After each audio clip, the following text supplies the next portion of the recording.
So I'm going to get started. There's no Q&A. So if you have questions, put it in the chat, as I mentioned before, but unmute yourself if you want to.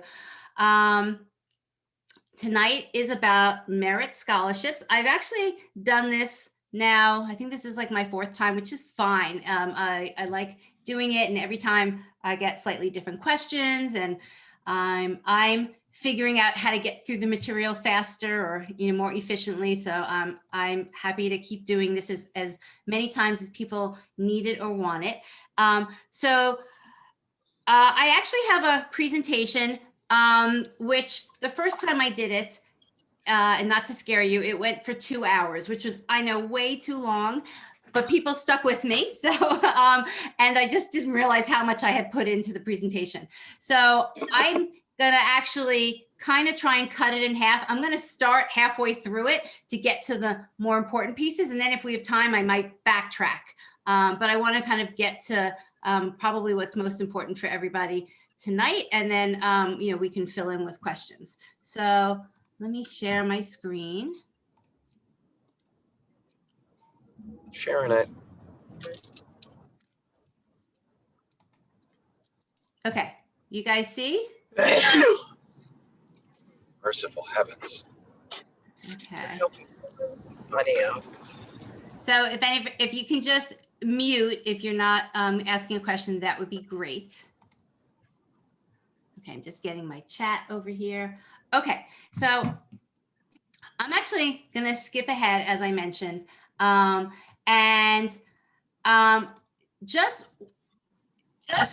for the people in here, oops, sorry, I'm gonna mute, who are seniors, right? And again, maybe you guys know this or not, because I mention it a lot. I have a high school senior myself this year, so I'm going through this process.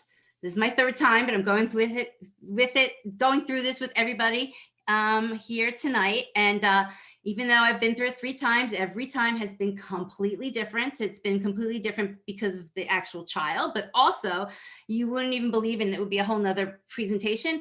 Every year that one of my kids was applying to college, something major was changing with the college admissions process. My first daughter, they completely revamped the Common App.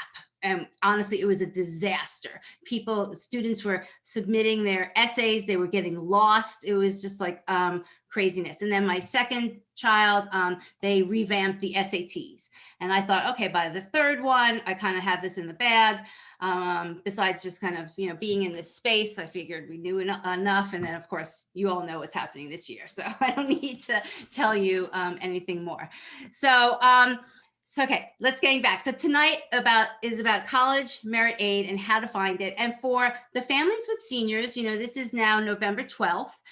Maybe some of your students have applied early action or early something, but there's still time left to continue to do some research and to, potentially add colleges to their list. There's actually even still some time for students to add early action schools to the list. So I bring that up because I think that what I'm going to show you tonight, for families of seniors, that to me is what is most important. What you're going to be able to use tonight is to confirm the colleges that are on your students' list. Like, are they the right colleges from a lot of different standpoints? Obviously admissibility, but also if you need money, are these schools going to give you money, and what's the amount that you potentially might get?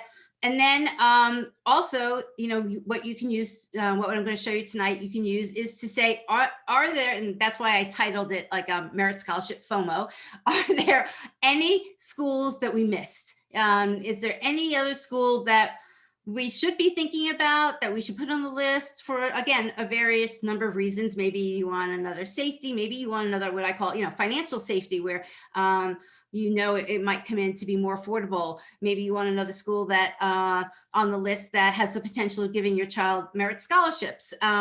So I just want you to keep that in mind while I'm explaining this tonight. And then for the families with juniors, I think it's great that you're here, because this is like a peek into the work that you're going to need to do in terms of the research. And the fact that you're here now and are interested and want to start this earlier, like bravo and kudos to you, because the more you can research, the more you'll uncover. And if you get it done early, then you'll just have a much more relaxing fall next year when your student is in the hot seat. Okay, so let's move, kind of jump right in.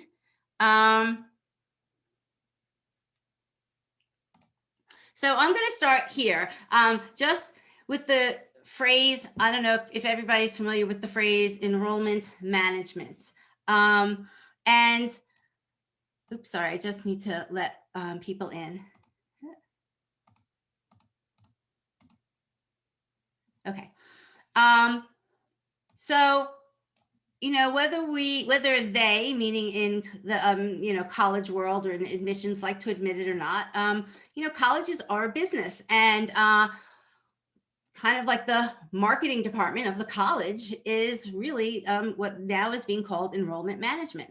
And it has a lot of different purposes, but the main one is that the college only has a certain amount of resources, whether that's fixed resources like dorm rooms and classrooms, or even just financial aid dollars, whether it's for need-based or merit money. And they have to use those resources and figure out how we're going to spend it most strategically to meet our revenue and enrollment goals. And it kind of probably over the past 15 years, this has become much more business focused, much more data focused, much more modeling happening than used to in the past. And so I just like to make people aware about this.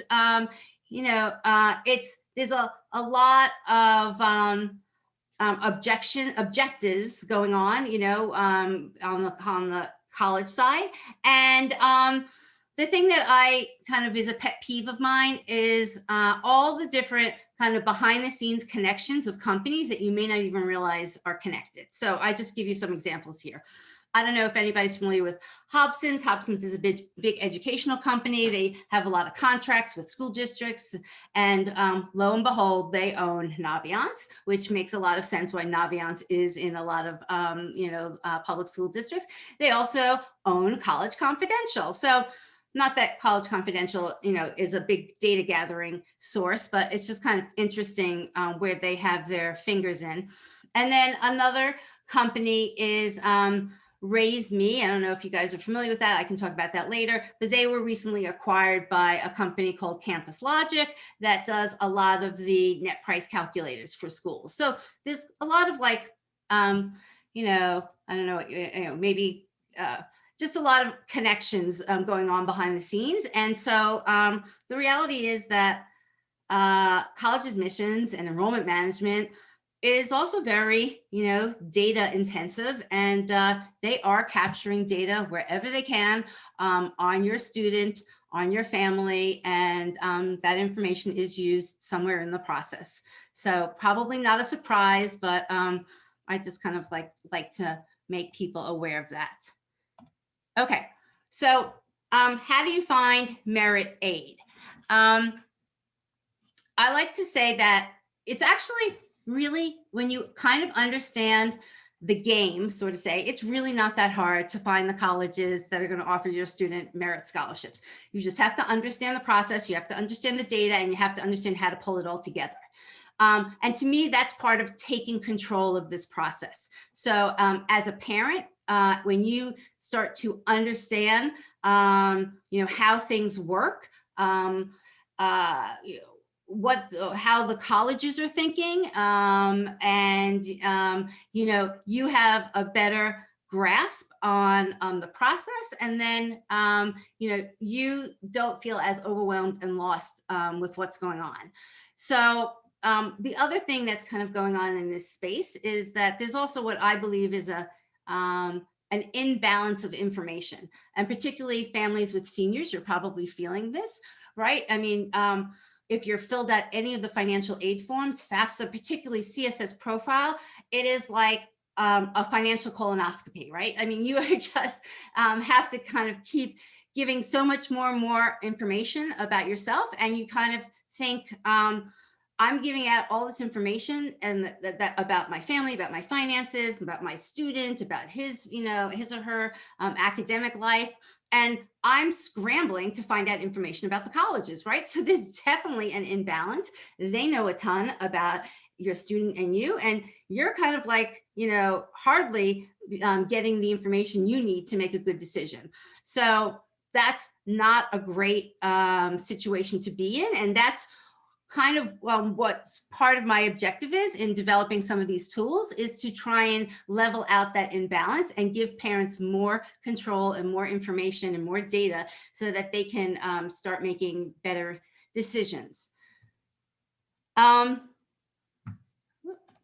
Okay, so how can you take control? One is to learn about the admissions process and the financial aid process. And I'm not going to go into detail now because that's actually could be a webinar all onto itself about all the different processes and different ways that they give out money. But I mean, hopefully, if you're a family with a senior, you kind of have a grasp on that. If you're a family with a junior, start listening. I would absolutely recommend the book Who Gets In and Why by Jeff Salingo. We had Jeff on in 2 webinars, actually 3. We did a Facebook Live with him in 2 webinars. I can send the links in the emails afterwards. He spent over a year embedded in, I think, 4 different admissions offices, and he just really kind of got under the hood of the whole admissions process. And I think it's, first of all, it's a very enjoyable and easy read, and second of all, it really gives you the landscape of what's going on from the college side. So if you're a family with a junior, I highly recommend that you get that book. Oh, I'm just looking in the comments. Kathleen said torture in capital, and I'm guessing she means all those financial aid forms you had to fill out. So yeah, I completely agree. Torture is a good word. Okay, the other part of taking control is understanding the timeline. Again, for families with seniors, I hope you have the timeline because we're kind of like, almost halfway through. But for parents of juniors, why it's so important to understand the timeline and get a hold of deadlines is because more than other types of processes, this whole admissions journey is when a process or when a phase of this kind of, when you move from one phase to the other, you unfortunately can't go back. You can't do a redo. You can't say, oh, I forgot to do that. Let me kind of backtrack a few weeks and, and get that in under the deadline that I thought, was really, in next month. You just, it's kind of unforgiving in that way. So that's why it's really important to try and get ahead of yourself to understand what the timeline is and the deadlines. And then the other thing I think that happens is that as we meaning families move along the process, if you've missed doing something, I try to tell people, you're never like completely out of options. There's always some way that, you can be helped. But what happens is that your options narrow. So if you can get a grasp of all this early on, and that's when you have the chance to maybe make changes in your own finances, you have a chance to impact your students' grades or their testing strategy. Of course, you have a much longer runway to make these changes. But if you don't make any of these changes till too late in the process, or you, most importantly, miss putting some schools on your students' list, then what happens in the March and April timeframe, and if you're guys, and I imagine most of you are members of the Paying for College 101 group, you will undoubtedly see comments in the group about a family saying, wow, I'm so excited my child got into XYZ college. It's really where they want to go, but oh my, I had no idea it was going to cost this. I can't afford it. And we're all going to be shocked by the prices, but you shouldn't be in that situation where you're completely, thrown off base about what the cost is going to be, because you can estimate it ahead of time. And in the example that I kind of just gave, what happens is that that family may not have other options. So they may not have had a school on that list that they thought that they could at least afford if, if all the other schools didn't work out financially. And that's when people start to make, I don't want to say bad decisions, but they start to make probably not as wise decisions, or they kind of feel like they are forced to take out a private student loan because they have, they have no other choice if their student needs to go to college. So don't get into the situation where you have narrowed your options because, you just didn't know enough about the process and kind of deadlines passed. Okay, I'll move a little faster. Asking right questions. Never be afraid to ask a question. I really want to empower families that you are the consumer, the colleges are the product, right? And you're purchasing something. So if you have a question and you can't find it on the website, ask, and if you don't know where to ask, then go to the admissions office and say, I'm going to make this up, my child is interested in multimedia and I want to know what the employment, I want to know what employers students get jobs at, and I don't see that anywhere on your website. Who can I talk to about that? I mean, and it may I guess the one caveat I'll say is, as much as possible, get your child to do this, to kind of coach them. But it's also, you can kind of be alongside, or if you have, much a more financial question, it's perfectly fine for the parent to ask. But I guess my bottom line is, don't be afraid to ask questions to get the information you need and you want. And of course, there's a lot of terminology, and you'll become familiar with it. Okay, so what I'm going to walk through tonight is this tool that I created called College Insights. And it really, I created it for some of the things that I mentioned, because I think this is an imbalance of information. I want to make the process easier for all of us, for parents. And I knew as I got involved in this space that there was data out there for families, and there's lots of different data sources, but the tricky part was that most families didn't know the different data sources. Then if you even knew about them, they are scattered, kind of scattered across the internet, and, bringing them together and matching up key, identifiers is just not what something the average family is going to do. But if you can get together this information and give people the ability to search and sort and filter it, then it becomes really useful. So that was the goal behind College Insights, is to eliminate the data hunting that families need to do, pull it all in one place, and give people what one mother actually coined and said to me, the ability to do a reverse lookup. So you'll be able to put in stats and then get back the colleges that are honestly in where your student is most likely to receive merit scholarships. So I'm going to walk through it. The information that's in here is detailed admissions information. We'll show you what data that gives you clues about how colleges give out their money. Again, from the data, you'll be able to get a peek into the different admission strategies that colleges are doing. There's a few pieces of data that give you a sense about the college's financial health, which, when we started this, we didn't know was going to be a big deal. But, with the pandemic, every school has been impacted. Some schools have more of a cushion than others. So you'll get it. A lot of what this information is, it's directional. It gives you a peek into saying, hey, is that something I need to dig in more about? Or is that something I need to ask questions at the school about? Okay. So where is this data all from? It's from 4 main sources. The first is actually the government always has a lot of data, and it is free, and it is something that anybody can access. It's just, again, not in the easiest of formats.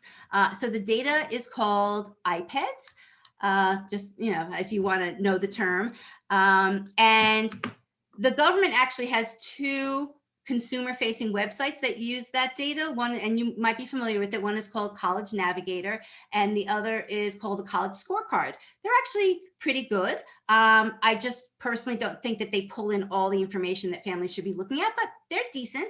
And the government there's probably over 300 variables, that any college that receives federal funding, they need in return to provide this reporting back to the government. And And the information probably goes back, you know, you can easily access definitely for 20 years. And I'm sure if you needed more than that, you can get to it. So it's actually, you know, a treasure trove of information if anybody loves data. The only caveat to it is there's a time delay, because 2 time delays. One is from the colleges themselves aren't always fast in providing the information. And the second time delay is once the information gets to the government, they kind of take months before they get it in the shape that they need to get it to give it to everybody. So, so there's usually like a year delay, sometimes even 18 months delay in that data.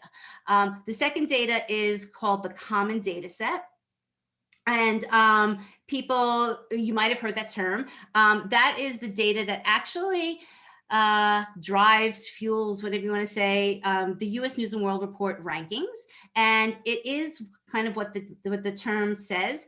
It actually is a common set of data that all the colleges agreed to share with three companies. Peterson's is one company, they're an educational company. The College Board is the second company, and U.S. News and World Report is the third company. So I don't know how they got that consortium together, but it's been going on now for a while. The colleges agree to provide this information in a common format, and I'm going to pull one up. Anybody could Google an individual college's common data sets. You would just, you know, say, and I'll give the example I'm going to show is Drexel.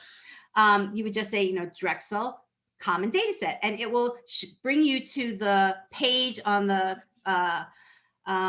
college website with that, you know, that they usually give you like, I don't know, 10, let's say, who needs to be muted? Okay, they usually give you like, I don't know, between 5 and 10 years of different common data sets.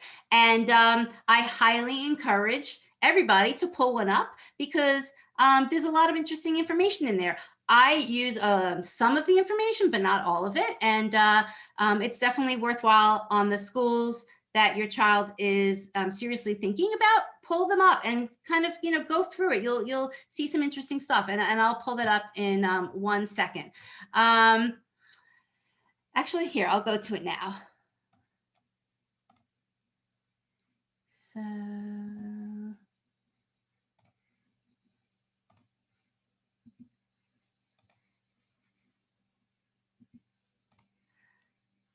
okay, share.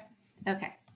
So do you guys see, this is from Drexel, called the Common Data Set. Let me just I lost chat. Okay.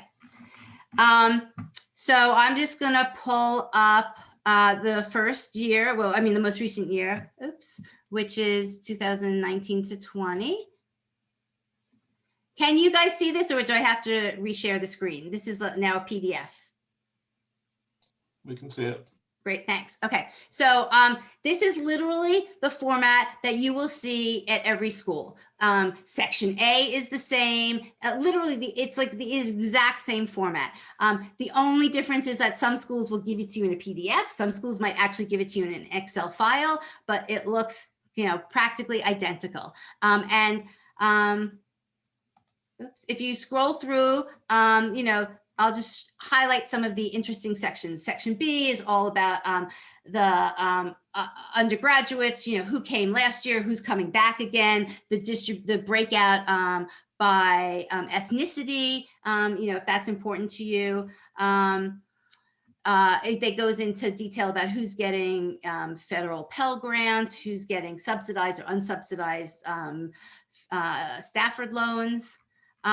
So I'll tell you the sections that I think are most interesting. It's section C that talks about admissions. And again, it breaks down who applied, male versus female, who were admitted, male versus female, who actually enrolled, male versus female.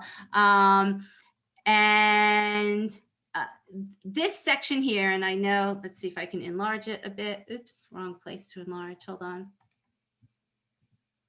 So this section, section C7, is kind of interesting. It shows you, basically the school is telling anybody who's looking at the common data set what things are most important to them in the admissions process. So, most schools are going to say academic rigor. It's interesting, like Drexel has class rank. Some schools will not have class rank as something important because they don't think it's something that maybe they want to measure anymore, because a lot of schools don't do it. But for whatever reason, Drexel is saying class rank is important. Their GPA is important. What's interesting here is that if you can see this line, so standardized tests, and of course there's a whole issue, right, with test optional and everything, but they're saying that they're important, but they're not as important. If you had to choose between GPA and class rigor, that's more important than standardized tests. So they're telling you right here in the common data set. What's also interesting is sometimes a school, like this line about an interview, here Drexel is saying that they consider it. Some schools will say they don't even consider it. So, it would be something that you shouldn't worry about for that particular school. A few schools here and there actually say an interview is important. So this is really the only place you're going to find that information, is you got to kind of dig up the common data set. So again, a little bit of detail, but I think it's pretty interesting detail. The other section here is all the detailed breakouts of the SAT, ACT distributions. And I'm just going to jump ahead. Then the other section where I do pull a lot of information from is the financial aid section here, section H. So this breaks out how much money the school is giving students, and it breaks out the two different types of money that a school gives. The school is giving money to families based on a financial need, and a school is also giving money to students and families based on their merit. I should actually clarify, some schools give merit, some do not. You would obviously see that here. Some schools give more need-based aid than others. This is where you're going to find that information, and this is what's important to know as part of your research, and in estimating what the cost might be for your family, and in making that decision if this school is a school your students should apply to. So I'm not going to, go in through all these numbers, but it tells you, and again, this is where I pull this information from, and you'll see it in College Insights. And I kind of do some back end math to get at some other numbers that they don't directly tell you, but they have here, how many students had financial need who applied to the school, how many students who had a financial need actually got need-based money. Just because you have financial need doesn't mean that the school is going to give you money or meet your financial need. How many students didn't have a financial need, but they still got money? And then what were the average amounts of all these money? This is where this all comes from. So this isn't like, a mysterious. What's hard about, I'm going to stop sharing and get back to my other stuff. What's hard about the common data set is that what I just showed you, it's all individual colleges, right? So there's very few places that pull all those information together. Obviously, US News and World Reports has that information because that's what they use to make their rankings. A few other places use the information, but they don't necessarily compile it the same way that I like to compile it. And again, if anybody's really interested, that information can be licensed. It's just expensive. But that's, I don't want to make, there's no secret. That's where I'm getting the information from, so I just showed you the government source. This is now a big data set that I licensed, that I got from the, that's all about the common data set. And then the last piece of information, let me get back to sharing. Oops, no. Oh, here is what you'll see in College Insights is that as the Paying for College 101 audience grew, I've kind of been with that community now for 4 years. As it grew, about 2 years ago, we decided to ask people to share information anonymously. And what we started to collect was the actual financial aid offers that families were getting. So again, what I just showed you was the government data, the common data set data, all interesting, but remember, it is self-reported from the colleges. Not bad, but you just have to remember it is self-reported. There is no way, there's no checks and balances on that information. We have to trust and believe that the colleges are giving us the right information. But what we decided to do in the Paying for College 101 community was to share the actual offers that were coming in the really from the January to April timeframe.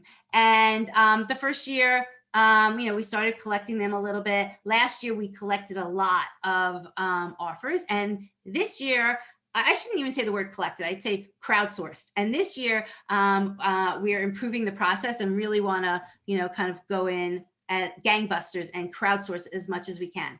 So what's the value of this crowdsourcing? Lots of things. So if you're a family with a high school senior, right, the tool that you're going to use to share your information is going to help you too, because it's going to help you when you have all of your offers. It's going to help to let you compare your offers apples to apples. I don't want to get ahead of myself, but when you get to see your financial aid offers or even merit scholarship offers, some of them are confusing. Some of them have language that you're not quite sure, are they actually giving me money or is that a loan? So you have to kind of dig and make sure that you're comparing the right information and that you are getting a net cost that is the same, you're using the same variables in that net cost across all of the colleges. So this tool will help you to compare in apples to apples. Then once you share your information, you'll be able to see offers from other students who applied to the same colleges. So it's all anonymous, but it's kind of like, like if you share your information and you get to see somebody else's information, and that's kind of interesting. And that will start to give you a sense. You won't just see their offers, you'll also see where they're from. Are they an out-of-state student? Are they an in-state student? What their stats were, GPA, SAT.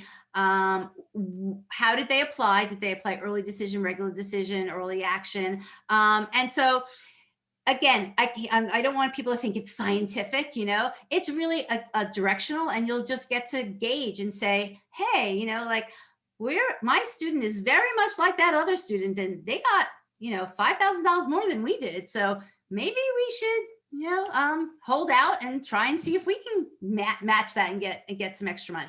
So it just is, it's going to give you like a point of reference. And then what this information will also be valuable for is for the families with juniors. So you will now be able to see that information when you start searching. And again, in the tool we have now, we've got 2 years worth of data. And then so by next year, we'll have 3 years worth of data. So, and hopefully it'll be even more than we have this year. Okay. So that was really actually when I explained about the power of the community. That's us kind of all crowdsourcing and sharing information together.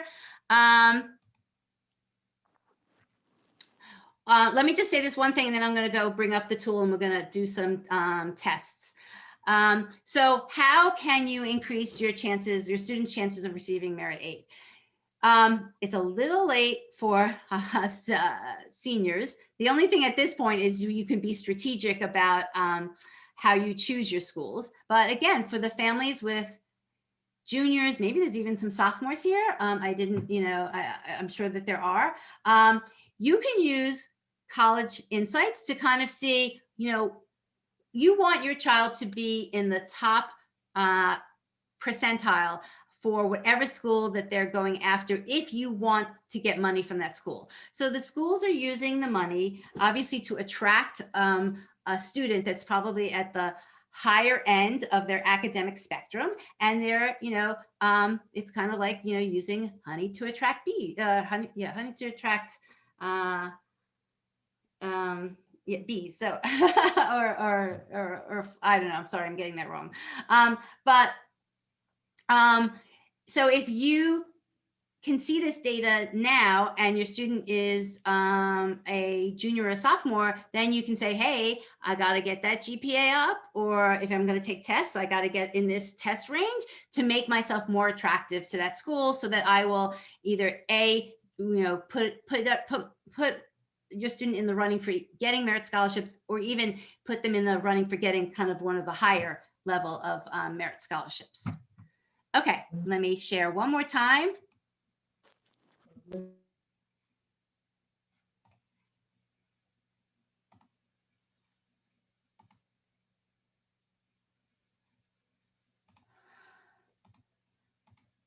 Okay, let me share.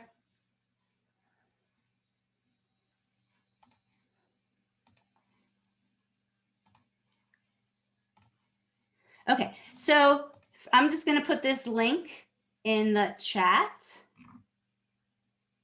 And if anybody wants to follow along or go to College Insights while I'm using it, you feel free to do that. There is a charge if you want to use it and see all the data, but you do get 3 free searches. And depending on how broad or narrow you want to do your search, you can still get a lot of good information. Okay, so when you come to College Insights, this is the way it looks. So I want to kind of tell people that so you're not scared. It doesn't show any data yet until you start searching. And for free searches, some of the information is like locked, but you still get a lot of value to be able to see a lot without having to pay.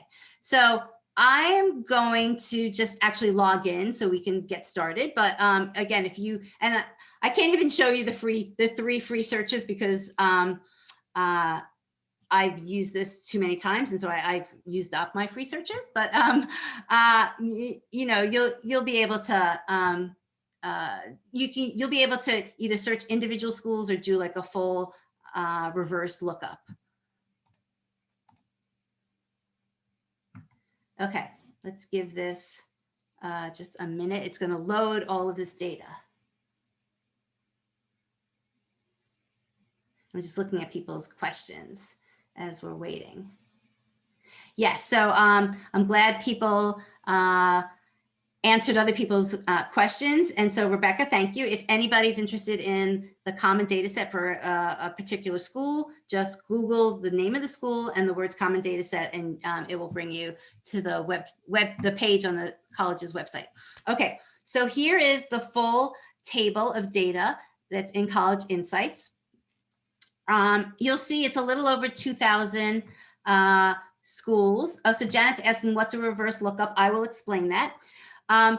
So there's probably honestly close to 4,000 schools, colleges, universities in the US, but this is narrowed down to only include 4-year public and private schools. So it doesn't right now have 2-year community colleges or for-profit schools. So that's what would make up the difference. So just so you guys know that, because you might hear that there's between 3,000 or 4,000 schools in the US, and there is, but it's the whole spectrum of different types of colleges and universities.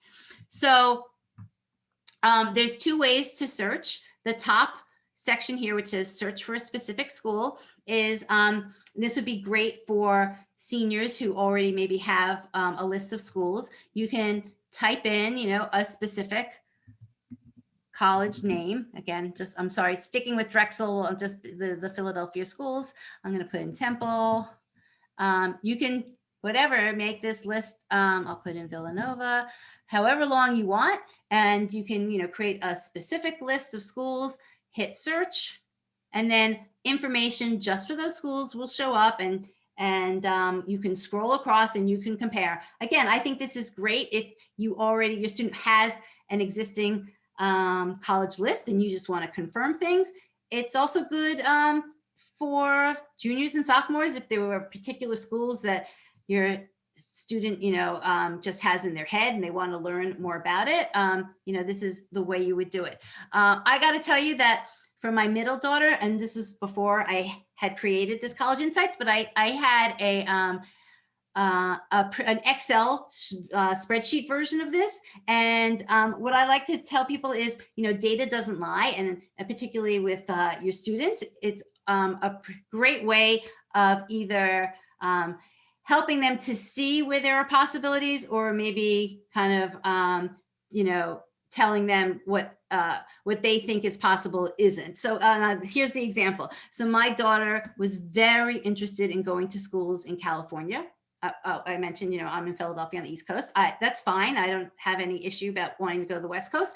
But my issue was that for her stats, there just weren't that many schools that she was going to be able to choose from. But in her head, she thought, no, there's all these like schools. And so, I just, at the time, it was a spreadsheet, and I just sat down and I said, look, I'm not making this up. These are your stats. These are the schools that are there.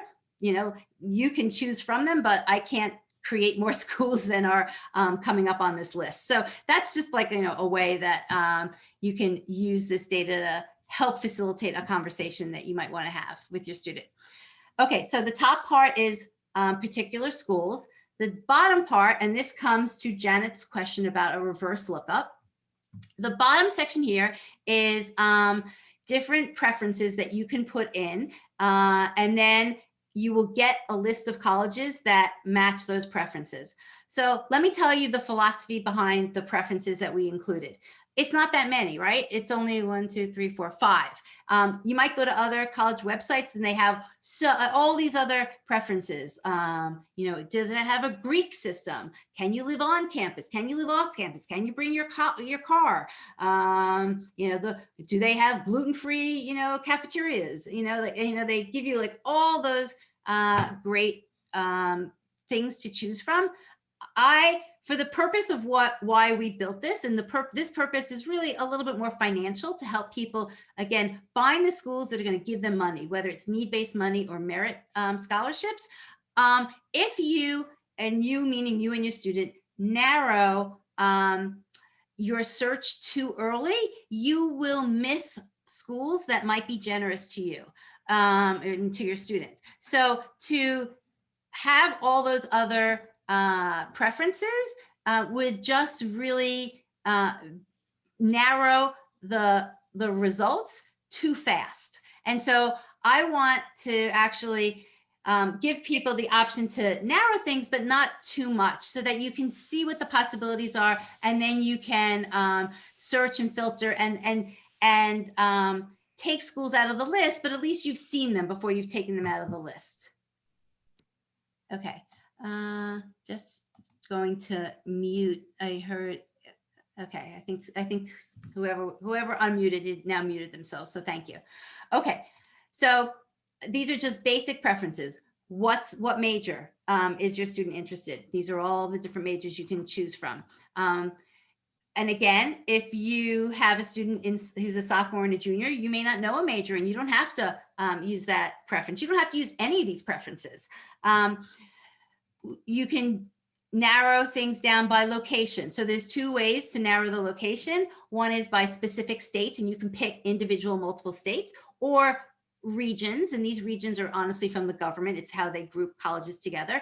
Or you can do a combination. So I could say, I want New England region and I want California. So you can, mix and match any of these locations as you'd like.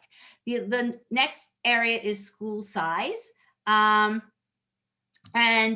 We kind of made it in jumps of 1,000 up to 10,000, because if you look at the distribution of the size of schools, actually the majority of schools are not just under 10,000, they're actually under 5,000. And then of course there are some larger schools over 10,000, but they're not as many relative to the smaller schools. So after 10,000, we kind of made broader ranges of school with 30,000 graduates, and then 70,000 plus. There aren't that many, but there are some schools that are 70,000 and more undergraduates. And then the last section is the test score, SAT and ACT. And I know that a lot of students may not have this information, so I'll talk about that in a minute, and they didn't have the chance to take the test scores. But if you do have a test score, you can, obviously choose an SAT or an ACT. Again, we kind of did them in increments. And then you can narrow and make whatever range you want. You can make it broad. You could make it really narrow to within, like, in this case, 2 points. And then you can choose to search based on the average, or here's where it's going to show you the schools that are more likely to give your student money. You can search based on the top 75th percentile. So again, as I mentioned earlier, you want your student to be as attractive as possible to that school, and to be attractive, you want them to academically kind of be at the top range of what that school normally picks. So to be at that top range, you want to be, you can say it either way. You want to be in the 75th percentile, you want to be in the top 25th percentile. It means the same thing. So we give you the ability to choose, and the resulting list will show you the schools that matched whatever particular range you pick, and match it by the 75th percentile. So let me talk a little bit about for the students who don't have a test score, and let me also talk about why we're still using the test score here for filtering. The reality is schools went test optional, yes, 100%, but the historical information that is available to determine and look at schools, based on how they give out money, is still based on, last year's data or the year before. And last year a lot of them used test scores. So that's just the best source of information right now. Schools do share their, GPA distribution, but not in as much detail as they in the past have shared about the test scores. So I predict that next year, if we're sitting here doing the same conversation, my guess is I will have a lot more data about GPAs, because this year, a lot of students are not necessarily giving in a test score, and the schools are relying much more heavily on GPA. And so they will be collecting that information in more detail, and they will be sharing that information in more detail. But we can only kind of use whatever information we have today. So what I have suggested to people, and I think it's actually worked out pretty well, is that if your student didn't take a test score, again, you didn't take a test, it's perfectly fine, that you at least take their unweighted GPA and you convert it to a test range. And I have 2 sources to help you with that. And I'm going to put these links in the chat, and I also put all this information in a follow-up email. Okay, this is one.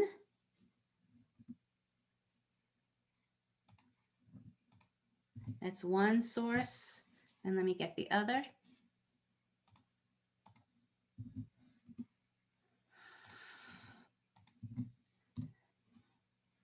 Okay, now let me share so you guys can see it. Okay.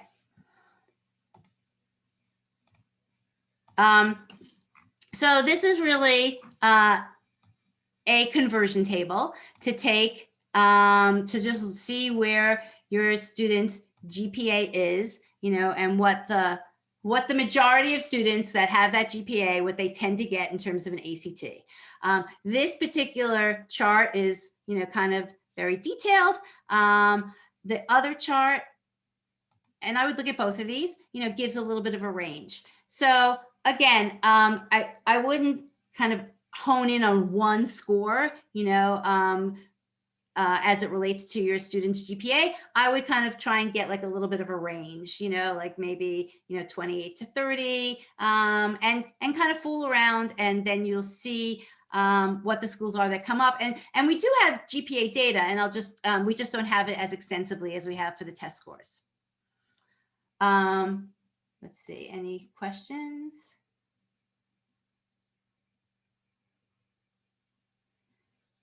Okay, so unweighted, there's a question about, is this unweighted GPA? It is unweighted GPA information. That's most of the information that is shared, because, schools weight things so differently that when colleges get that information, if they get it in a weighted format, they tend to unweight it and recalculate it the way they want to do it. So, so most of the information here is an unweighted GPA. Okay, let's go back to College Insights. Oops, oh, I was there. I just have to change my tab.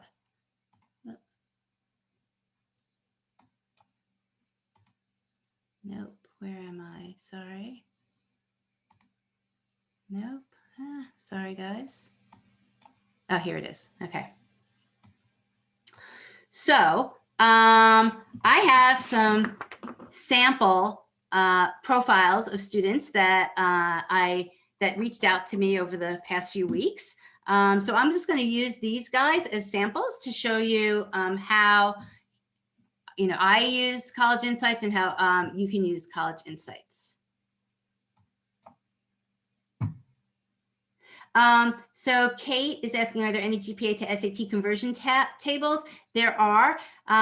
If you look at that Prep Scholar website where I showed you the ACT to GPA conversion, they also have the same conversion table for SAT. Okay, so in this example, I had a student who was interested in mechanical engineering, wanted to look at schools on the west coast, like they're willing to go to West Coast in the Southwest region of the country. They were looking for a small to mid-sized school. They did not have an SAT score, and they had a 3.9 GPA, and they wanted schools with merit. So let me actually go to the table. I didn't write that down. So, oops, wrong table. Let's go to this one. So a GPA, a 3.9, that's pretty good. I'm gonna look at a few different ranges. We'll start with the 27 to 30, and then we're gonna creep up to see what other schools come into the results. Okay. So in this case, I'm gonna pick mechanical engineering. Mechanical engineering.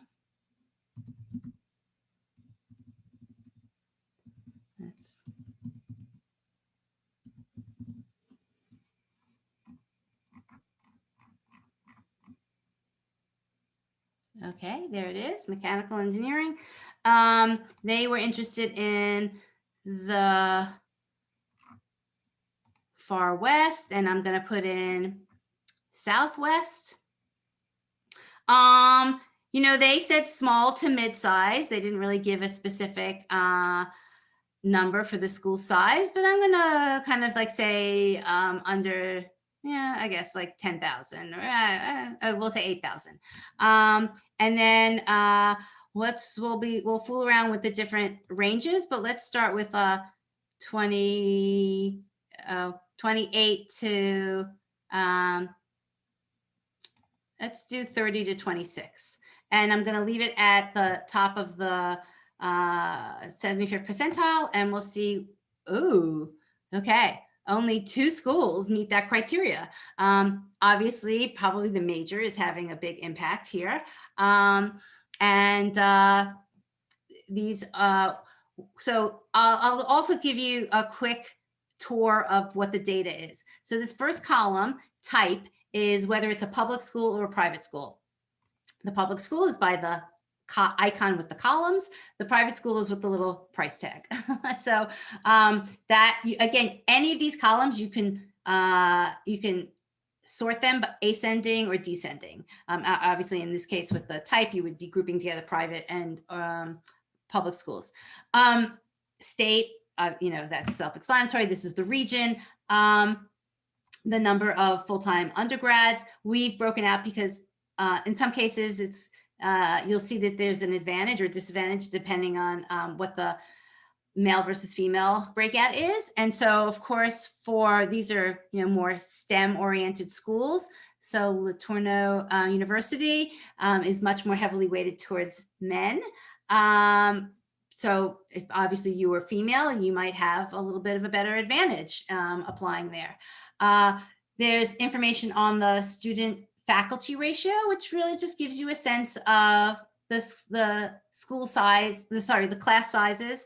I only have 2 school examples here, but it ranges from the smaller liberal arts schools might be honestly like a 6-to-1 ratio versus the larger public schools might be 19-to-1. So neither one is good or bad, but just so you know what the school's all about. This next column here is sophomore retention. And what that really is obviously how many freshmen came back their sophomore year. And it's actually a pretty important number to look at. These schools are a little bit on the low side. A good kind of a lower number to kind of look at would be in the low 80s. And this also might be related to the fact that it's a more heavy oriented engineering school. So, but a lot of the better, if you want to say, schools are in the high 80s to low 90s because, kids are not dropping out. They are coming back in full force. And if there was, if there was a school like in the low 70s, I would ask about that because like, what's going on? Why are 30% of the students not coming back after their first year? Like what happened? Like, what were they not happy about? So, I'm going to get to some of the questions there I see in the chat. So I'm not ignoring you. I just want to get through some of the data. So that's an important piece of information to look at. Then there's 4-year graduation rate. You actually, ironically, won't really see 4-year graduation rate that much in a lot of search sites. And that's because the government, and I don't know when, I don't know, maybe, but within the past 10 years, decided that it was okay for schools to just report and just present the 6-year graduation rate. I personally don't think that that's good. I want to know the 4-year graduation rate because especially as it relates to money, right? The year 5 and year 6 really skyrocket the cost of undergraduate education if your student isn't graduating in 4 years. And not only that, if you're getting any sort of merit scholarships, it's not being given for anything past 4 years. So if your student is interested in a school, and honestly, these are definitely on the low side, of a 4-year graduation rate of 47% and 21%. That to me is problematic, and that I would definitely be questioning. Again, in schools that have a lot of engineering, students do tend to take 5 years to graduate, so that's probably weighing some of this down. And then in schools that have a lot of co-op programs, they also tend to have a very low 4-year graduation rate because students are doing more co-ops, so they're usually going to school for 4 years but graduating in 5 years. So some of the numbers might have good explanation. All I'm saying is if you see a number that's particularly low, again, ask. Like find out why. And if they have a good explanation behind it, great. If they don't, I'd start to, worry a little bit. And why you might see lower graduation rates is in some of the bigger public schools. And that's because for lots of different reasons, and maybe even more going forward because of budgetary reasons, and the schools are going to be cutting back on either certain majors or certain classes, and they're not going to give the certain classes that might be a required class. It's not going to be available as frequently as it might have in the past. And so what happens is at some of the larger state schools, students just can't fulfill their requirements in 4 years because the classes aren't available. And so if that's the case, you want to know that. Maybe it's in a particular major that's causing that problem. But again, I'm all about trying to get as much information as possible ahead of time so that these things may or may not be important to you, but at least you can decide whether it's important, and you can decide whether or not you want to put that information to the side or not, and try and dig in at the college and find out more about what's going on. Okay, I'm going to go back and just change this criteria a little bit to see if we get more schools. And you know what? I'm going to also just make it straight engineering instead of mechanical.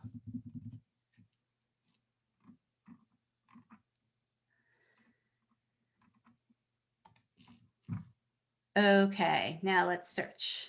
Okay, not a lot, but more.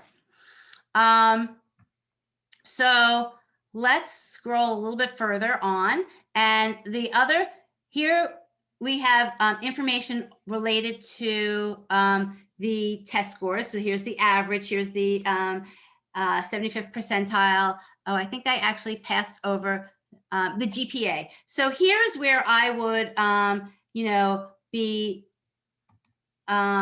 filtering or sorting this column for GPA and kind of having, and in this case, the student had a 3.9. So you can see that most of these schools, the 3.9, I mean, he's got more than above the average. So he should be a pretty attractive candidate to these schools. So you have the average SAT, 75th percentile, average ACT, 75th percentile. Now here's where we get to some of the admission data. So the first column is the overall admission rate. A lot of times, that is that's the number that's quoted in the press. They'll whatever say, I don't know, Harvard, only admitted 8% of students. Okay, that's the overall admission rate. But for any school that has an early acceptance, whether it's an early decision program or a deadline or an early action deadline, that overall admission rate is really a blend of everything that's going on, right? And so again, I think you need to understand the breakdown of what the underlying numbers are that are making the overall admission rate. So, okay, we'll go to Santa Clara University. Their overall admission rate is, I'm going to say 49%, right? But if you look at early decision, they are taking, the admission rate is 68%, and then early action is 61%. So there's clearly an advantage to applying early decision. So we kind of know that, but now you can quantify what the advantage is. And then now you can also see, because Santa Clara is taking more students early, right? The regular admission phase becomes more competitive because they have fewer spots available, but they have more applicants applying regular decision. So that's why the regular decision rate here is 37%. And the other piece of information, which is important, is what percent of the class is that school filling early. In this case, it's not that bad, it's 22%. Some of the more selective schools are actually filling their class between like 48% to 55%. So they are taking over half the class, early, most cases, early decision. Again, whether your student's going to apply their early decision or if they're going to apply their regular decision, you need to know that in advance. It may impact your student to decide to apply early decision, which is a big deal, or it may give you some more insight into what might happen if they choose not to go early decision, that it might be the school becomes a little bit more riskier because it's going to be more competitive in the regular decision phase. So again, I like to understand all of that breakout. There was a phrase that I said that tells you about the admissions strategy of a school. These are the numbers that start to kind of give you a look. I kind of feel like all of this information to me is like pieces of a puzzle. And so these are the pieces of a puzzle that tell you how that school, how much emphasis they place on early decision, early action, how much of the class they're taking early, and what's that going to mean if your student doesn't apply early and is in the regular admission pool. And it's a strategy on their end, and it's got to be a strategy on your end to know this information.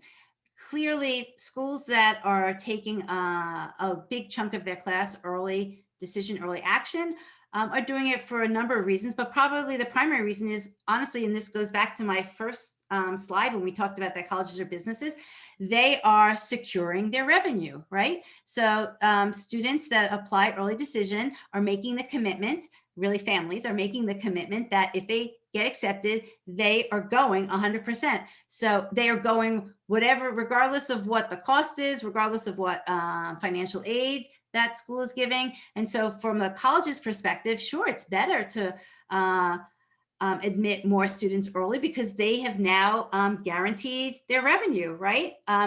In the regular admissions phase, they don't know, they admit a student, they don't know what the probability is or chances are that that student's going to come. So there's a lot more risk for the school in the regular decision, and there's less risk when they're taking more students early decision. Okay, so there's just information about the application fee. Here is, now we're starting to get into information related to how the colleges give out money. Oops, I missed a field here. So this column, the first two columns here about need met and the average financial aid for freshmen with need. So these columns are for families that they think that they might get financial aid.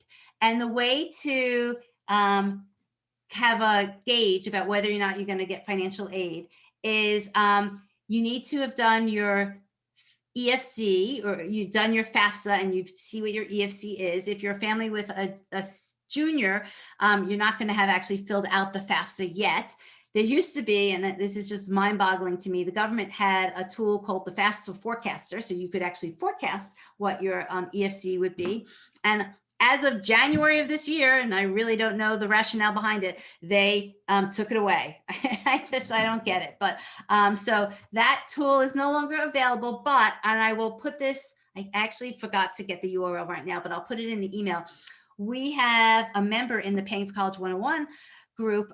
His name is George Snyderman, and he has been doing this for a few years, and this year he really perfected it. He makes, if anybody likes spreadsheets, I will call it a beautiful spreadsheet that lets you put in, it simulates, what the FAFSA is. And what is so nice about it is that you can obviously use this way before you're going to fill out the actual FAFSA. And it's actually pretty accurate. And then you can also see kind of what the drivers are for you of what's causing your EFC to be whatever the number it is. So you can fool around with the numbers, and people always ask different questions like, what if I what if I'm going to sell my house, and then I have that money that's sitting in a bank account? What's that going to do to my EFC? Well, there's no guessing anymore. Use the spreadsheet and you can see, what all the possible ideas that you might have about financially what's happening in your life. You can try out these different scenarios by using the spreadsheet. But most importantly, it will give you what your EFC is, or very close to it.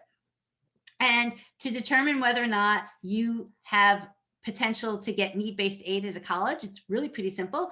You have your EFC and you look at the cost of the attendance at a college, and if there is a difference, then that is your need, your financial need. I'll just use some round numbers. If the cost of attendance, COA, is $50,000 and your EFC is $30,000, then your financial need is $20,000.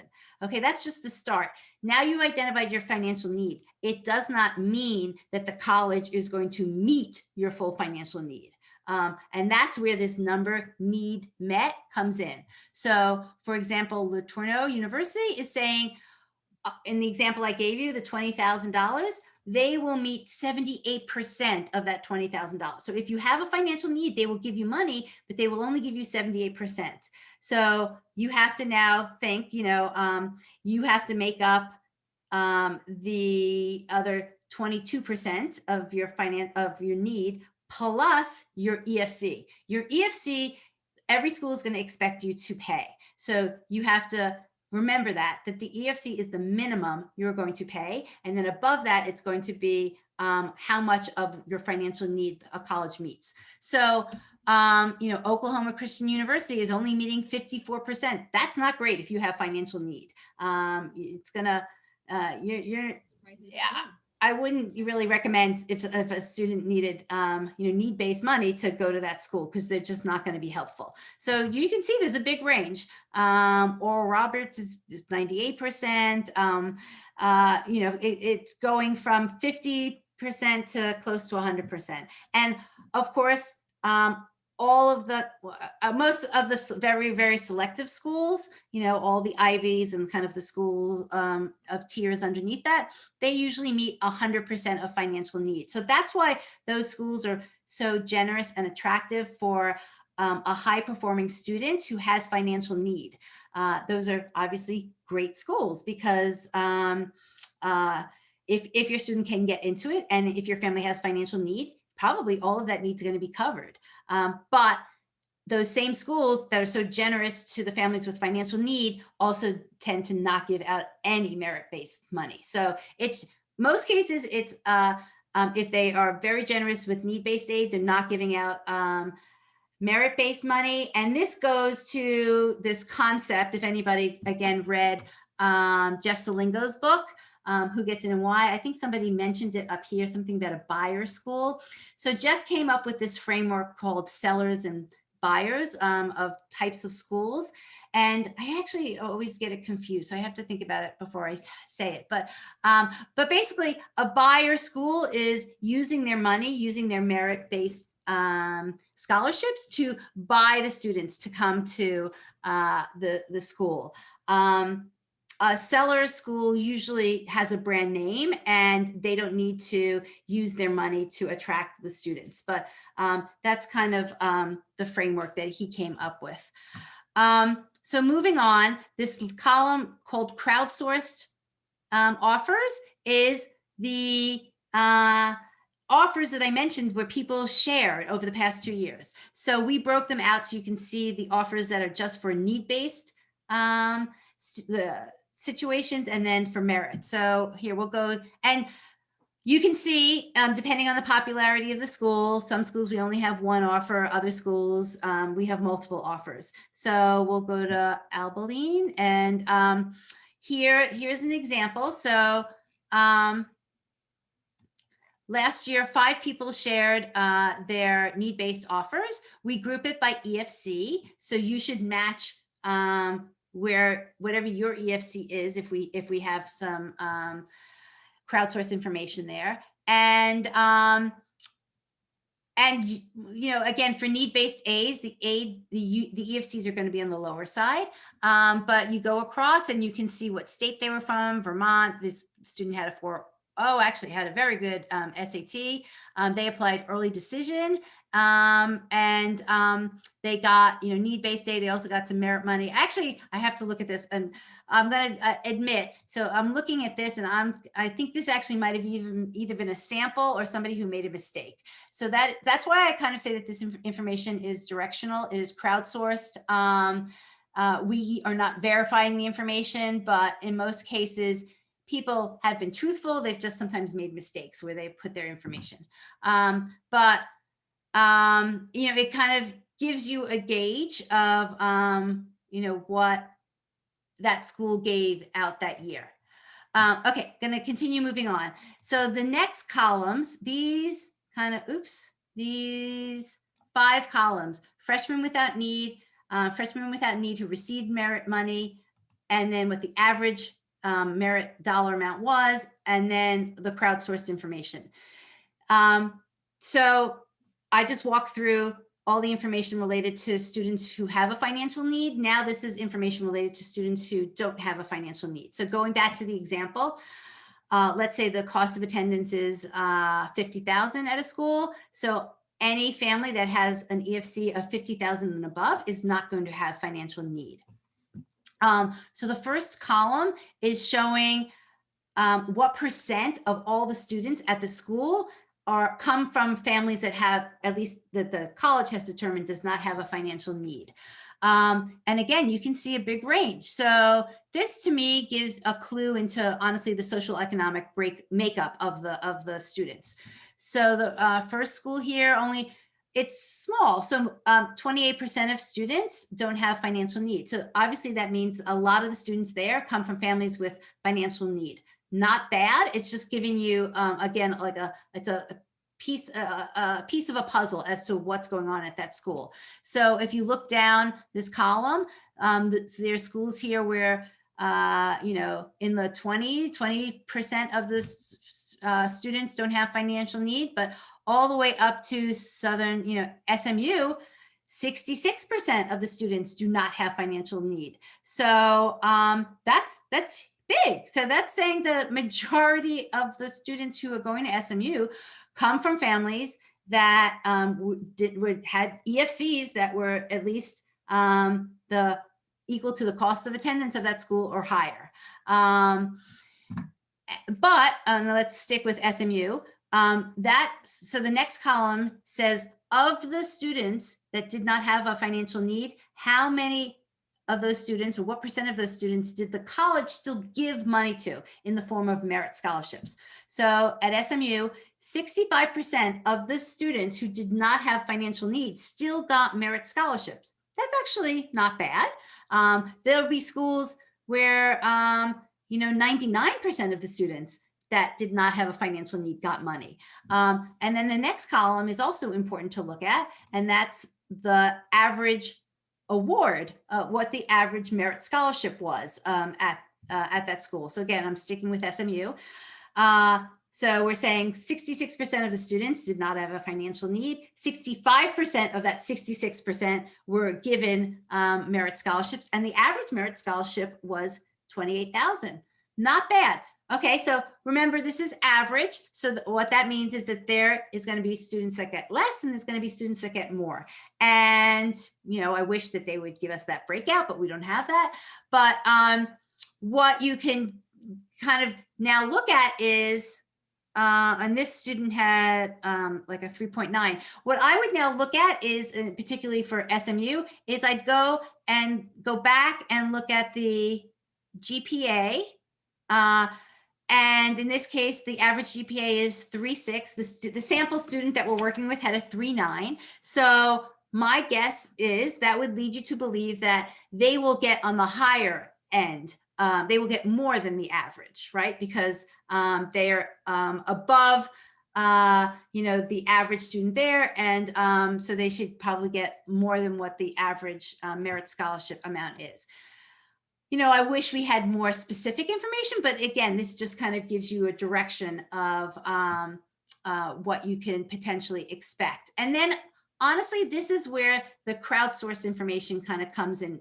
So now SMU, there were 9 people, actually 6 people last year, and then 3 people from the year before that shared their actual information. So we have it broken out by EFC. In theory, this money was this was merit scholarship, so it wasn't based on EFC, but we just have it there. I don't, you know, maybe there's a correlation. There's not enough data points right now and here to make that connection, but maybe if we had 100, we might see it. But so I kind of ignore that for now. And then you can, again, look at the states that the students are coming from, the GPA, the SAT, and oh boy, so this is definitely it might be a mistake. I don't know. I have to double check on this. 120. Maybe that person actually got a full ride. But I would look at, you know, the first student had a 4.0 GPA, so that's definitely at the high end. They had a high SAT, and they got 30,000. So they got over the average. The next student also, for whatever reason, got over the average. It's hard to say if it was driven by their test scores or if it was driven by they wanted more students from California. So that's a hard one to really pick apart. And then if we jump to this last one here, this student had a 3.8, a 32, which I guess is on the higher end, and got a lot of money. So the one thing that is missing here is we don't know their majors. There might have been a particular major that this student was interested in, and you know, SMU wanted to attract more of those students. So again, I will continue to say this is directional, but it kind of is kind of interesting information to look at, and particularly at the schools where we actually have a lot of data. There's some schools that like I stand out. Northeastern, we have a lot of data. I can pull it up. We have, probably like 30 offers. So you'll see more patterns going on. And then out of interest, we have some information from the year before. We from 2 years ago, we definitely have less information, but it's still, interesting to look at. And then actually also 2 years ago, we weren't asking for state, but at least we have the GPA and the SAT. This year, what we're going to do, because of everything that's happening with test optional, is we are going to ask, did your student take the SAT, or did they take the SAT or SAT, ACT or SAT? And then even if they took it, did they actually submit that information to the school? Because some students, even though they have their test scores, are purposely choosing, which is their prerogative, and it's part of the strategy, they are choosing to not give that test score to all the students. So we're asking those types of detailed information because that's going to make a difference. Or I don't know, I'm going to be curious to see if that makes a difference when we start getting all of that offer information in. Like, did the schools, even though they were test optional, if a student had a test score, did they give more money in aid? I can only hypothesize now, but we will know for sure when we get that information in the spring, or maybe even before that, like, in the February timeframe as people start sharing. And then further down, the other information we have here is about whether the schools give credit for AP. Most schools do, but might be some schools here and there that don't. That's obviously important if your student is taking an AP and they want to either graduate early because they can get credit for some of their early requirements. But it's for some people, it's important information to know.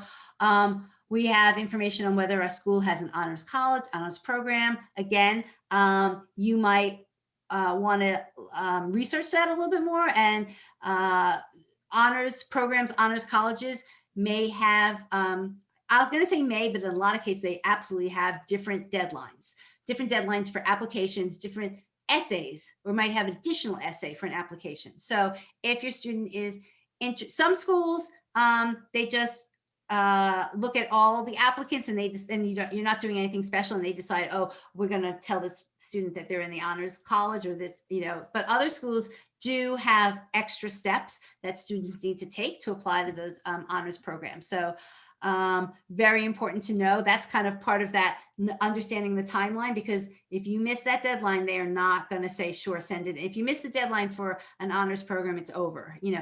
There might be other ways of getting into it late, once your student's already at the school, but you want to get into it at the beginning, because a lot of colleges give out more money to the students that get into the honors program. And actually, as I'm saying that, I'm thinking, wow, maybe I should actually also ask that. We should crowdsource that information and ask them if any of the admission results of students got into honors. So that might be another piece of data that we start collecting. So that's why we have this information. And let me step back for one point. We didn't pick these data points like willy-nilly. We actually did research with people, with families, with parents who had gone through the process in the Paying for College 101 group. So we did this actually not this past summer, the summer before. And we had surveys, and we asked people to share with us what their spreadsheets were, because a lot of people make their own spreadsheets. And there was other data that was definitely interesting, and we kind of have some nice to have data that we're thinking of adding. But this was the core data that most people were gathering on their own. So that's why we have this information. It was really, driven by what parents were already looking at to make some of their decisions. Okay, next two columns are CSS, whether a school is requiring a CSS profile, and whether or not, if they're requiring a CSS profile, they're requiring the non-custodial form. Let me tell you why this is important, and it probably relates to a small subset of people, but who it relates to is important. So the CSS profile, again, if you're a family with a senior, if you're filling this out, it asks for a lot of information. It also asks if you're a family who is divorced or remarried, your new spouse's financial information needs to be included, even though they are not a biological parent, and also the biological, parents' information needs to be included. So this can be a real headache for families that, have been divorced and remarried. And for that reason, sometimes families specifically actually say, you know what, we got to make sure that we have, maybe all of our schools, but at least some of our schools only want to know the FAFSA, because there might, in that situation, if a school is only asking for the FAFSA, a family actually might appear to have financial need because it's only going to go by one parent's income and assets.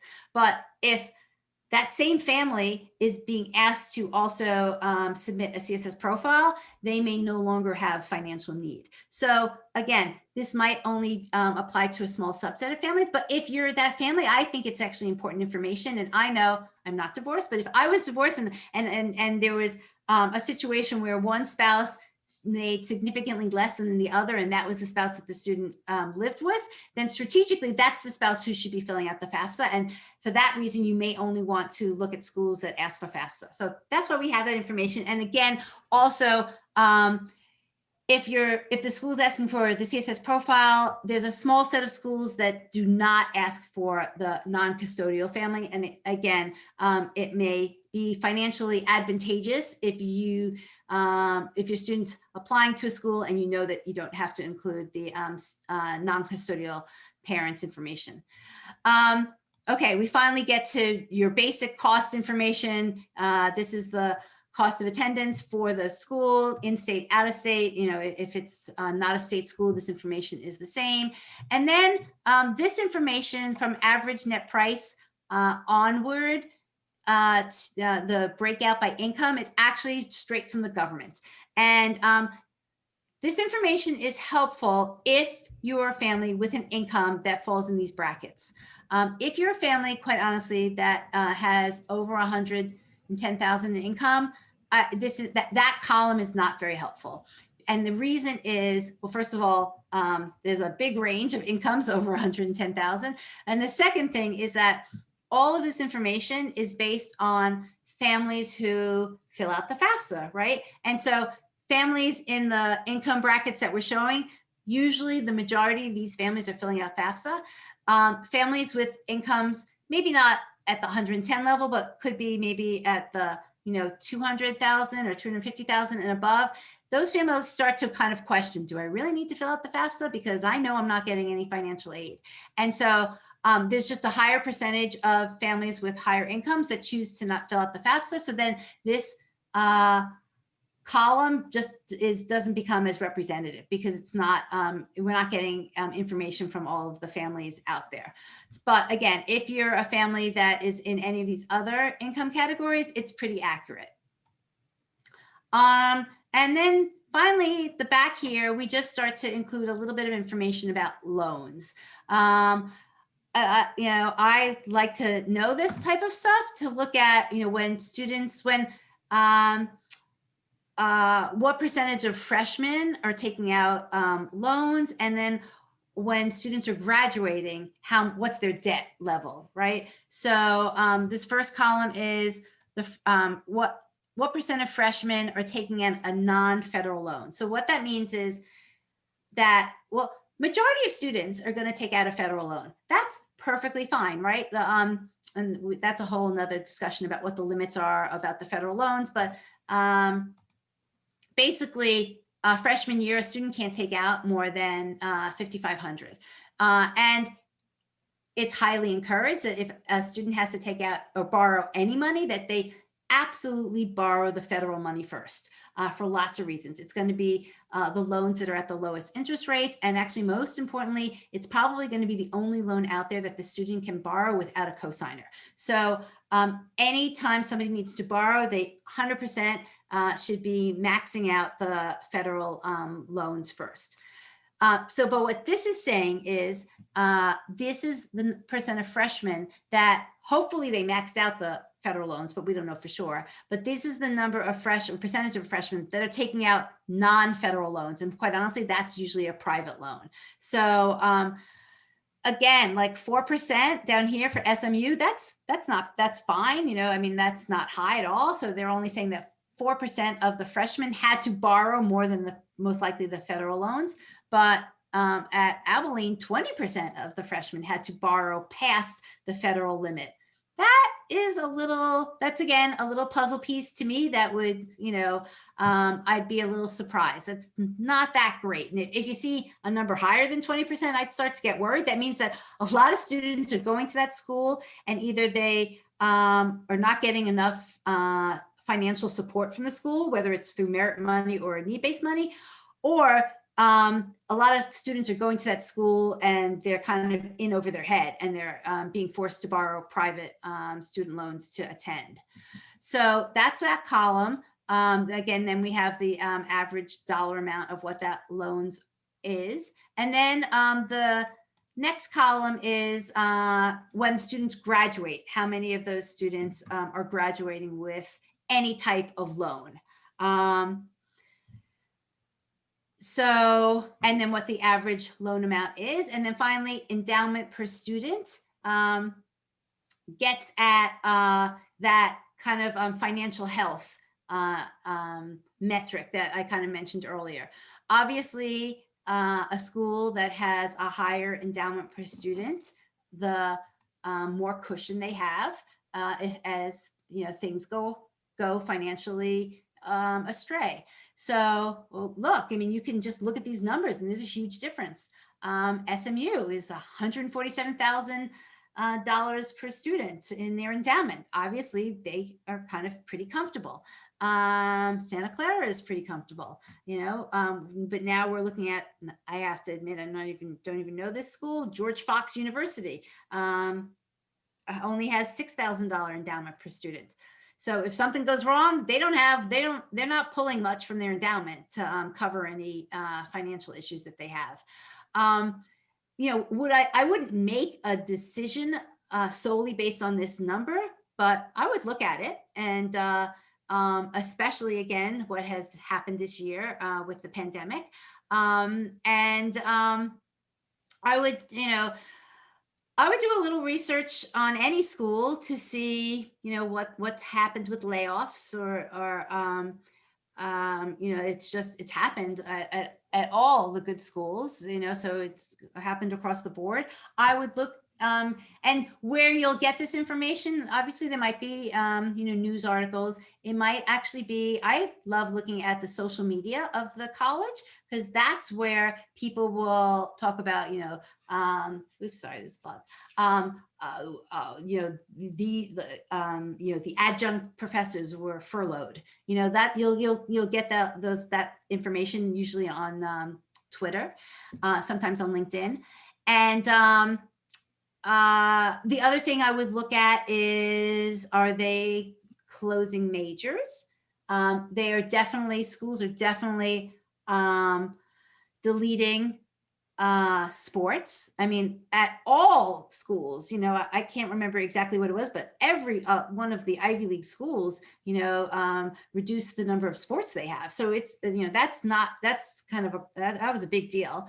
So I would look, you know, obviously if a particular sport is important to your student, that's going to be important, but definitely some schools have closed certain majors that they have determined there just weren't enough students for, or they're cutting back on certain classes. You know, it doesn't mean that the school's going to close, but it might impact your student depending on what major that they might be interested in. I will tell you personally, I actually think this is all good. You know, a lot of people would say that over the past 10 years that the colleges kind of got out of hand. And to me, this is kind of like readjusting the scale, and they are having to prune themselves.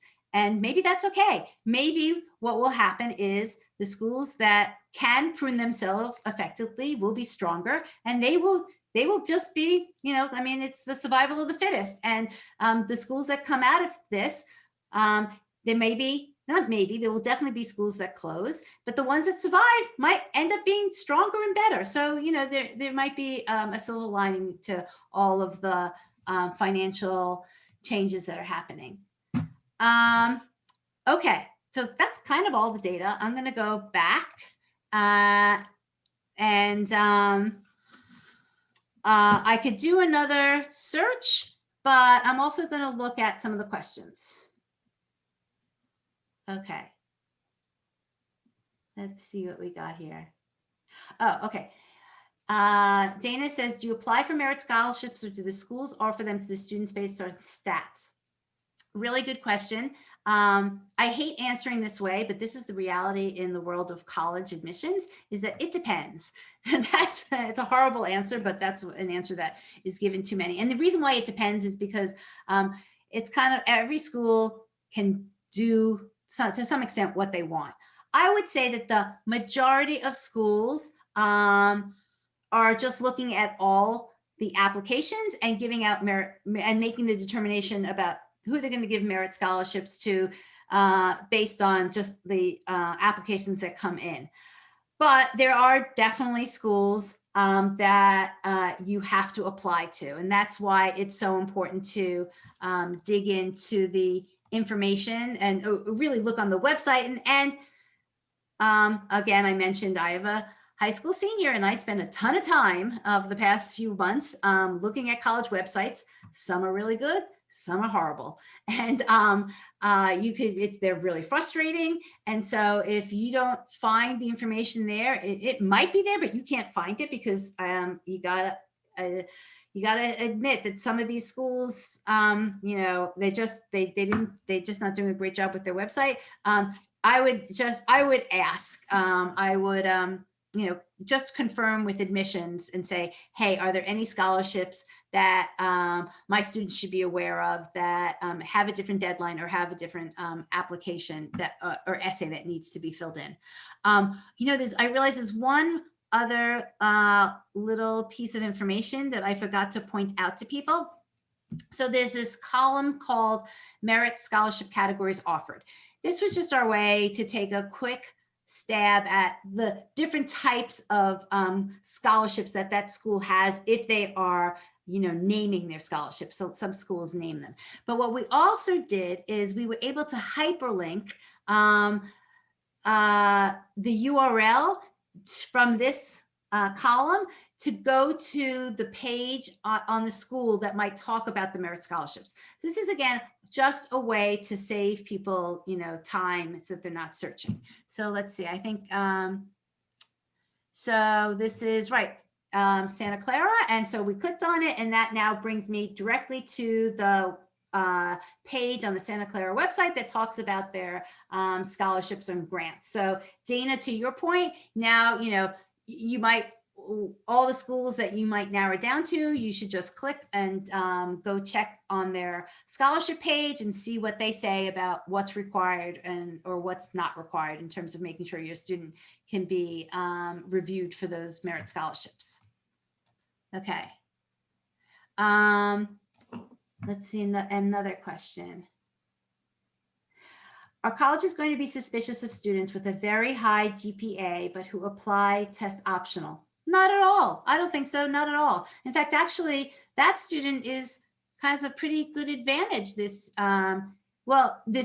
If your student has a very good GPA and they may not have been a good test taker, this is a great year, right? Because so many schools are test optional and they don't have to defend themselves. They just, for lots of reasons, they may not have a test score. They physically weren't able to take a test, or maybe they took it really early on and never got a chance to retake it, so they're not happy with their scores. So I do not think that schools will be suspicious.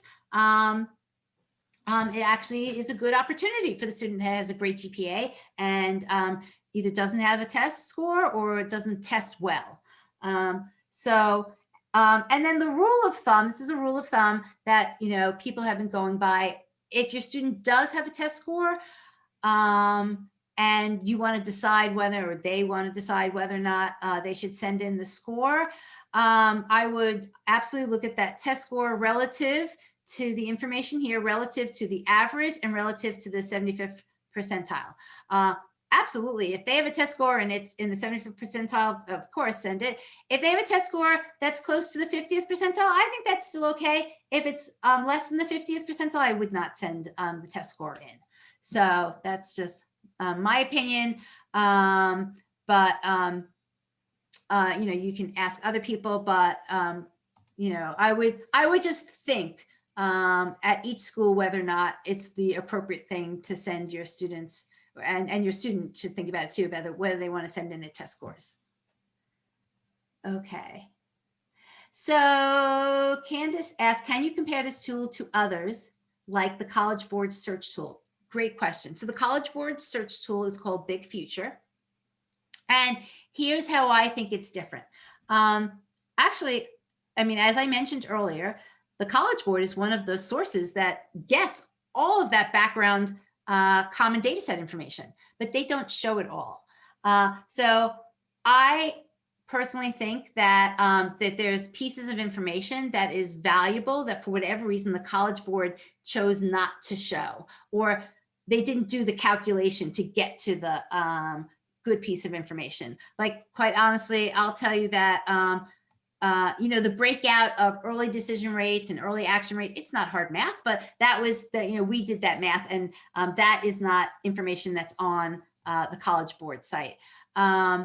The other information about what percent of students without need actually get merit money, that was a calculation we did. Again, not a hard calculation, but for whatever reason, websites aren't doing that information. So there's those differences in terms of the actual data. And then to me, the biggest difference between College Insights here and the College Board Big Future is that it's just the ease in which you can compare colleges. So, you know, look right here. I think this is about 10 or 12 colleges. You can quickly see in a snapshot. You can compare across lots of different data points, and you can hone in. This tool was not meant for the pretty pictures that you see on a lot of different search sites. I don't even have any pictures here, right? So this was, you know, you go to the College Board and it's a little bit more about, honestly, form over function. It's a little bit more about, you know, showing you the photos of the campus and showing you the detailed college information, but very separate. So it's very, I find it very hard on the most of the college comparison sites, and, you know, and also the Big Future. I think you can only, and don't quote me, but I think you can only compare 4 colleges at a time on Big Future. And it's also very hard to compare them across all of these metrics. So that, to me, is one of the biggest difference. And actually, and then one more big difference is there's very few websites where you can search by the top, the 75th percentile. They just usually let you search by the you know, the mid-range or the average. I don't know why, because I mean, they're just really not geared as much to helping people find colleges with merit scholarships. They're just kind of geared towards helping students figure out whether or not they have a chance of getting in. Wow. Okay. It's actually 10 after, quarter after 10. I can keep going, but I apologize that I'm definitely over. Let's see, where on this search can we see the amount of merit-based aid? I think I kind of answered that. Maybe you probably asked it before I got to those columns. And, or if you still, if Sean, if you still don't think I answered it, please email me later, or put your question in again, because that is the, you know, point of the presentation. So I want to make sure that you understood that, where that information is. Rebecca's asking, is there accessibility data either in your tool or elsewhere for admissions rates by major for schools which require applicants to apply for a specific major? That's such a good question, Rebecca. I wish there was. I have not come across. So, okay, Rebecca's asking, is there more detailed admission data that that might be broken out at a school by major? Right. So some majors might be more difficult to get into at a school than other majors for a lot of different reasons. You know, obviously for engineering, they usually ask for They still sometimes ask for subject tests, or they're asking for, that certain high school classes are taken. So some majors might have some more rigorous criteria to apply to, and some majors might just be more popular, and that's why they become more competitive. So I don't have that information on a large scale basis. It would be great. But what I would say is that some schools do track that information and are willing to share it. So it's going to be, school by school. It also is going to be dependent on like the format of the school. So I'll just give you an example. Like Cornell, right, has multiple kind of mini schools within the university. So there's the arts and science. They have computer science school, they have engineering, they have an agricultural school. And it turns out that each of those individual schools have their own admissions counselor, and they probably all have slightly different admission rates. I don't know those individual admission rates, because all we know is kind of the conglomerate of Cornell, and I haven't push them, but you might be able to get from like that type of a school. You might say to the person who is the admission, rep at the ag school, like, what's your admission rate versus the arts and science? They might tell you. So that's something, again, I would press and ask, or have your student ask, what's is there more data that the admissions office can share as it relates to different majors. Looks like many schools do not do early decision in the report. You know what? That was just based on the criteria that I put in here. I'll just go back and we'll broaden this. So, and then search. And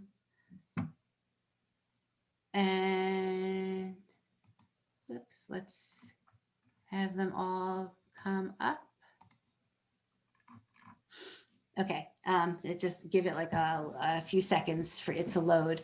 But one other thing I didn't point out is at this very top, you see these little tabs. So your question, looks like many schools do not have early decision. So if you were interested and you only wanted to see the schools that had early decision, then you just click on that tab. And now, so of the 2,179 schools that are in this table, 259 of them have early decision. And now we've clicked on that tab. And so now all the schools in this list, and I can now go and sort this alphabetically, or I can sort it in lots of different ways. These are the schools with early decision. And let's just look, because I think it will be interesting. Let's look at their early decision rates. Let me actually say one more thing about the data. I've said it before, right? This is self-reported data from the colleges. And sometimes, and I've had people, email me and point this out, the data doesn't make sense. There was one particular school, Hampshire College, that a woman messaged me about, and she was like, well, these numbers just don't make sense. It's something about, I think the admission rate was like 4%. And she's like, that school, doesn't take only 4% of the students. And she was right. But what happened was I looked in and I pulled up Hampshire's college's actual common data set, and they had made a mistake in what they reported on their common data set. So by default, their mistake gets translated to all the other places that rely on the common data set. So all I'm saying is that sometimes you will see kind of anomalies in the data, and sometimes they are truly anomalies, and sometimes they are just bad reporting. Feel free to message me, and I will dig in and see it. So for the case of Hampshire College, it was clear that they had made a mistake in reporting the information on their common data set. And so in that case, the woman, and actually I haven't heard back from her, but I'm going to follow up, was going to contact the school directly and say, hey, I think you made a mistake, so maybe you could give me the real information. And if there is a mistake and a college can give us the real information, I would love to update this, whatever the bad numbers are. So that's just kind of a little warning that if you see something that doesn't make sense, it may not make sense, and let me know, and we will confirm whether it's a data issue, or maybe there was a mistake, or maybe the numbers are true and they just aren't turning out the way that you thought they would. Okay, so we're now looking at schools with early decision. And you can see a lot of the schools here are in the more selective or elite type of range. And here, let's just give you an example of Rice. So Rice, their overall admission rate is 8.7%. Their early decision rate is 15.5%. Not a huge difference, but there is definitely an advantage to applying early decision. The other thing that's interesting to look at, and so now if we were to take out the early decision numbers and just look at regular decision, so applying regular decision is slightly, well, it's definitely more competitive than the early decision. It's 8%. And Rice takes 42% of their class early decision. That's a lot. Let's look down. I'm going to actually sort that field, because I think that's very telling to know that school, that number. Okay, the first schools are some religious schools, but let's go to Bates College. Wow, look, Bates College, and this is a little high. I might actually double check it myself, but I think it's probably right. Bates College takes 70% of their students early decision. So basically that's saying if you don't apply early decision, your chances of getting in are really slim. So if your child had any desire to go to Bates, I would basically say you either have to make that an early decision, or it's definitely a risky school, and I wouldn't count on it getting in getting in regular decision. So just scan down that list. It goes from 70% of the classes being filled early decision, down to 55, in the high 40s. So a lot of these, again, what do you want to call them? Elite selective schools are filling their class early decision. Again, doesn't mean you can still apply regular decision. You just need to know what the numbers are, what the reality is. Okay, let's see. Any other questions? I think we kind of just answered that. Do you have a lot of data on the Ivy Leagues and the small liberal arts schools?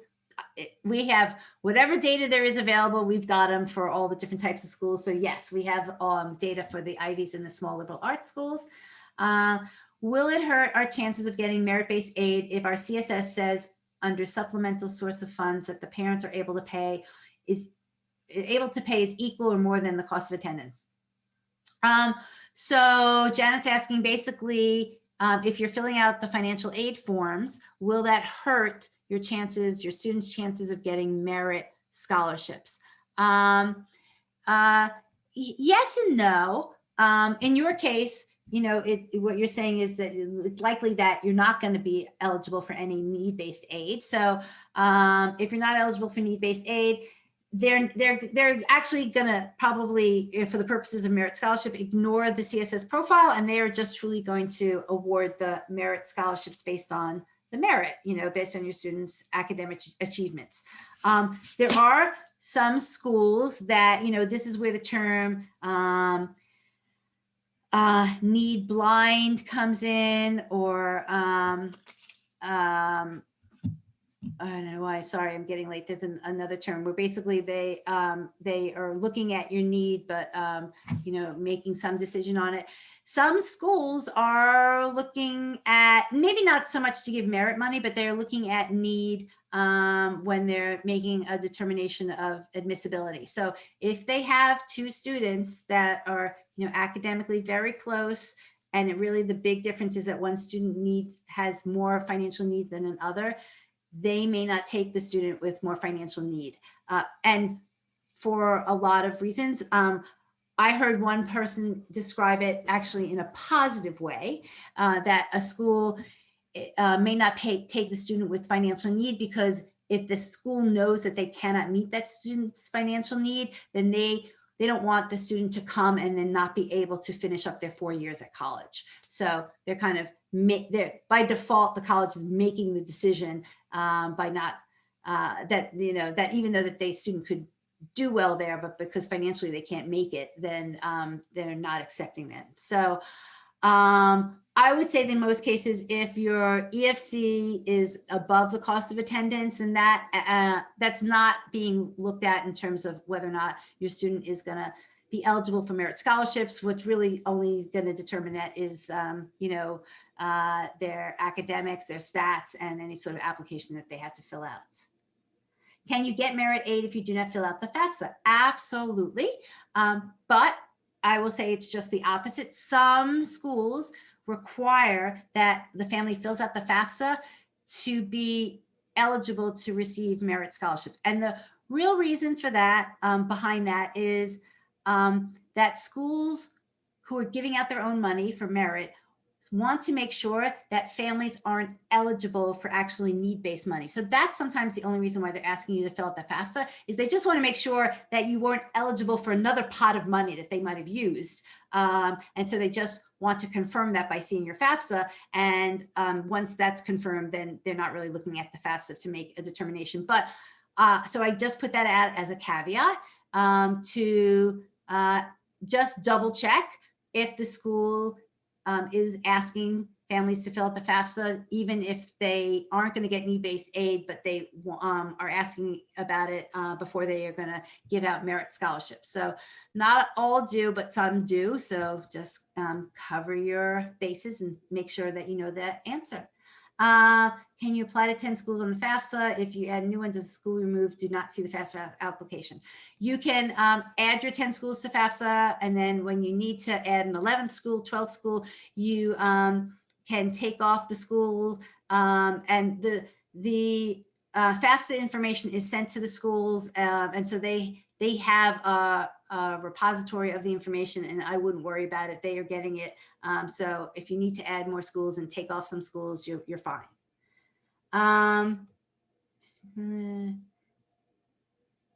For international students, where can I find more data besides their websites? Do they have common data set information about international students? That's a good question. I am not going to actually say that I know enough about data on international students. I feel like there actually is a little bit of data about international students in the common data set about how much the schools give to international students in both need-based aid and merit money. So Cindy, I would pull up a common data set for a school. My guess is it's going to be in section H, which talks about financial or how colleges give out money. And I feel like there is some of that information there. I did not include it in the College Insights right now. This is version 1 of College Insights. We're working on improvements. Improvements are going to be more data that we add. Improvements are going to be the flexibility of how you can use this. So I know right now it's a lot of data. I know that these columns are fixed. So, but one of the things we're going to work on is to give people the ability to customize their view. So you'll be able to say, hey, you know what, that column is just not, I'm not interested in it. I don't really care about what the app fees are. So I just want to eliminate it. So you'll be able to pick and choose which columns are most important to you, and you'll be able to put them in the order that you'd like to see it. So that's the next version that we're working on, in addition to pulling in some of the other data that we thought was interesting, but just wasn't kind of critical that most people wanted in the first round. So I'll go back and look through some of the other questions. I am going on an hour and a half, so I really apologize for going on this long. Oh, wait a minute. I'm going on 2 hours. Hey, it's 10:30. Wow. So I am really sorry about that. And I didn't even show you the other part of the presentation. So that's for another day, guys. The only other thing I will add, and I get this question a lot and I'm not offended. People say, can I just sign up and use this for a month? Absolutely. In fact, I expect and anticipate that a majority of families with seniors, that is exactly what they're doing. I mean, you don't need this more than a month right now, right? So, you know, sign up, use it for a month. I'm even not offended. Some people have signed up and then that day or the next day they cancel it because they don't want to forget. You know, if you cancel, you still have access for it for the full month.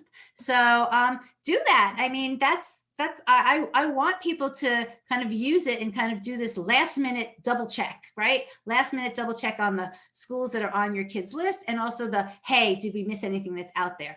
Because January 1st is an important deadline. I've talked about this, you know, idea that you can't go back to January 1st, right? Is after that, the phrase I like to say is you can't get money from a school your student didn't apply to, right? So you can't in February say, oh, you know what? We should have applied to making up Marist because wow, they're giving out money and you could have been eligible for a merit scholarship.